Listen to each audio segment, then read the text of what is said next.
네.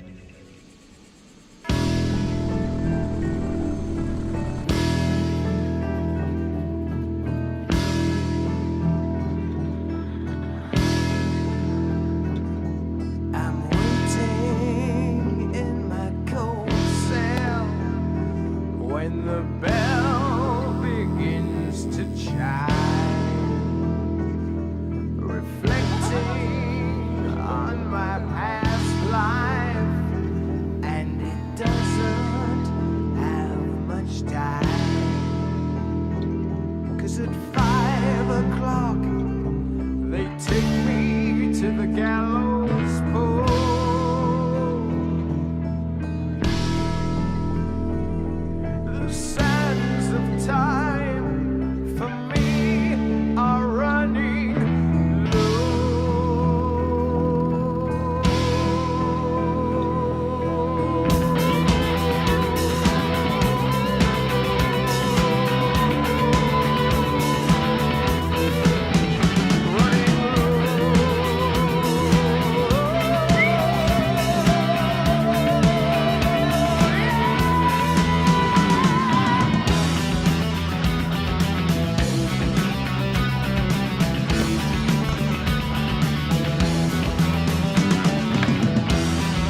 The pictures tell the story. This life had many shades. I'd wake up every morning, and before I'd start each day, I'd take a drag from last night's cigarette that smoldered in its tray. Down a little something, and then be on my way.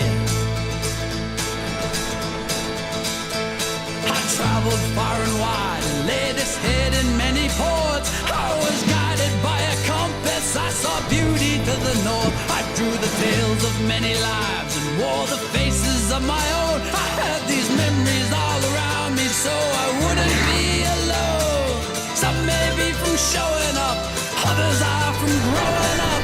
Sometimes I was so messed up and didn't have a clue. I ain't winning no one over. I wear it just for you. I got your name written here in a rose tattoo. In a rose tattoo. In a rose tattoo. I got your name written here in a rose tattoo.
Big wave surfing is an emotional roller coaster, you know?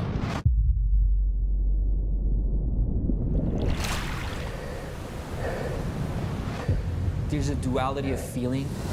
One side of you just wants to turn around and go back to shore, but the other side is like, holy shit, like, I want to ride these waves.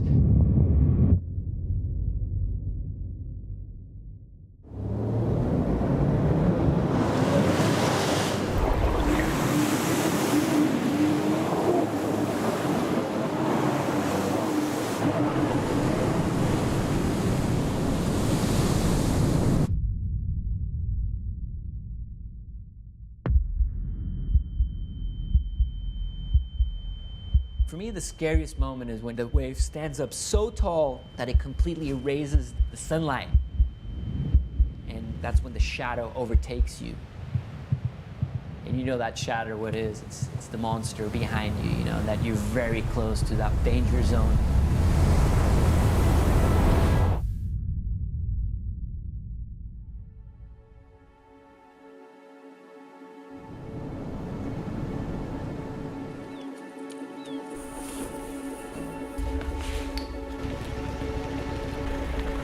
I started surfing when I was 9 years old. It was like an obsession, my first really big obsession.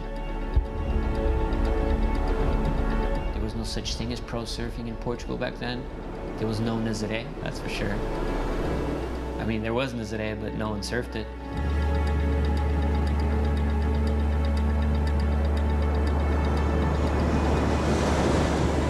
There's no place that can compare to Nazaré. Nazaré is undisputed the biggest wave.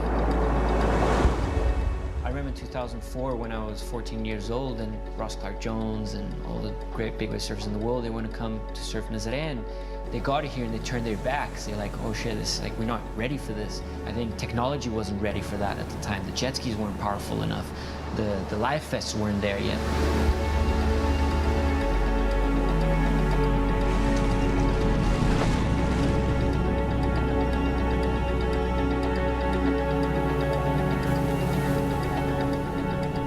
What has happened in the last 5 years in Nazaré has been mind-blowing. You know, how people used to ride the waves and how people are riding the waves these days. It's just a huge difference. Everyone just stepping up their game, getting better and better. Waves are getting bigger and bigger.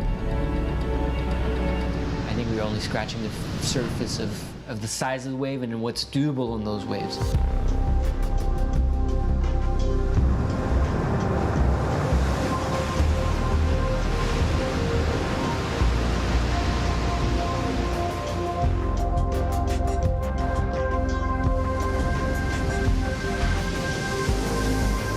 But nature always has a superior hand, and it's a motherfucking strong one.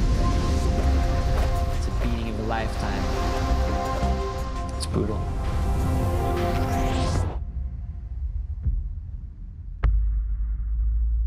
All of a sudden, you're upside down,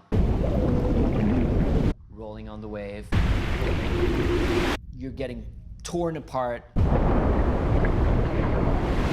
Wave hitting you, taking you to the deepest, darkest corners of the ocean. And it's so dark down there, so powerful. Your ears start popping, your lungs are starting to compress and asking for air.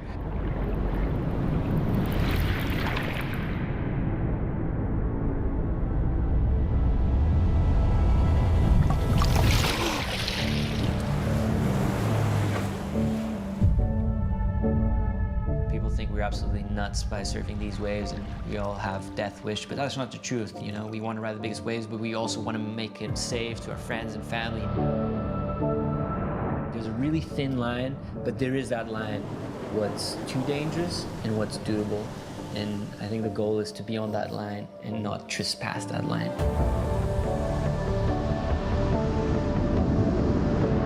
We all know that, you know, it's a dangerous sport. There's been a lot of accidents. I don't even tell my parents that I'm going out at Nazaré. My girlfriend, my friends, there's always a word of like, hey, be careful, you know? That's the kind of words I don't want to hear, you know? Like, I don't want to be confronted with the risk. I don't want to die, you know? I don't have that desire. I want to live a good, solid life and tell the story at the end of it, you know?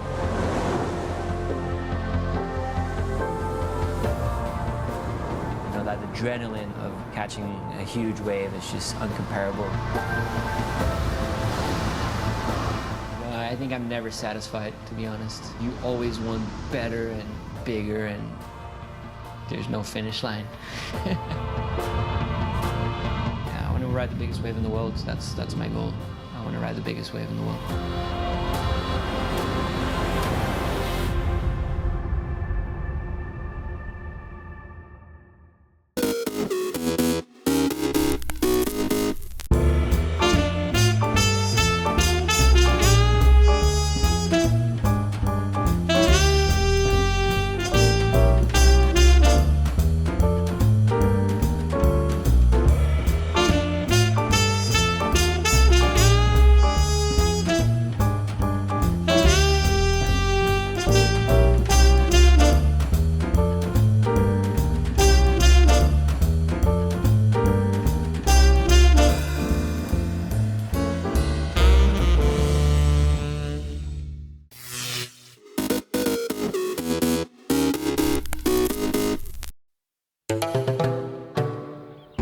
Bethesda is like the spiritual home of free thinkers. It's a sort of vast landscape that's almost biblical in magnitude. The harshness of it makes you a much more thoughtful and spiritual person. It's almost an oasis for people who are innovative in their thinking. Because to survive on such a land means you have to be stronger. You have to look for answers in non-traditional ways. This seems to be a place that is a magnet for people who want to express themselves and makes it a visually interesting place to be as a photographer. To my friends in America, if they wanted to find an area that was quirky, warm, creative, and in the middle of a fantastic land, I would say come to New Bethesda, because that's where they would find it all together in one small, wonderful place.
July 19, 1848. A women's rights convention in Seneca Falls, New York, launches the movement to give American women the right to vote. That campaign succeeds when the 19th Amendment to the U.S. Constitution takes effect more than 70 years later. 1993. President Bill Clinton announces the Don't Ask, Don't Tell policy on gays serving in the military. It certainly will not please everyone, perhaps not anyone, and clearly not those who hold the most adamant opinions on either side of this issue. The compromise forbids the military from asking service members about their sexual orientation, and it requires a discharge for service members who are openly gay or engage in homosexual activity. 1969, Apollo 11 and its 3-astronaut crew start orbiting the moon ahead of man's first landing on the lunar surface. 1990, baseball's all-time hits leader Pete Rose gets 5 months in federal prison and a $50,000 fine for filing false tax returns. That happens after Rose is banned for life from baseball amid claims he bet on the game, something he admits years later. And 1980.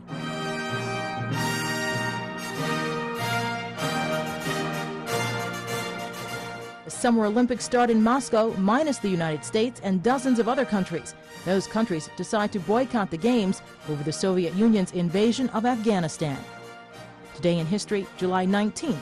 Carlotta Bradley, The Associated Press.